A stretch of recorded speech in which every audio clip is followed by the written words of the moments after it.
อันนี้จะเป็นสั้นดาดฟ้าสูงสุดของบ้านแล้วแต่ไม่มีห้อง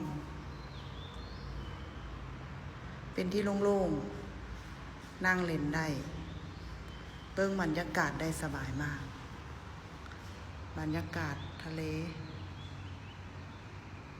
น้ำแห้งสั้นนี่กะสูงสุดของลิฟต์อันนี้สิเป็นลิฟต์แต่บ่มีประตูเพราะว่าขึ้นได้มาฮอดสั้น8อันนี้สิเป็นมอเตอร์ของลิฟต์นี่ค่ะลึกแห้งโอ้ยเสียวพูดนะทายให้เบิ่งลิฟต์สิขึ้นมาฮอดบ่สั้นลิฟต์สิขึ้นมาบ่ฮอดสั้นนี่เพราะว่าสั้นนี่เป็นที่เก็บมอเตอร์ของลิฟต์ลิฟต์สิขึ้นในฮอดแค่สั้นนี่สั้น8ลิฟต์สิอยู่หม้องนั้นเดี๋ยวสิถ่ายลิฟต์ให้เบิ่งอีกเที่ยนึง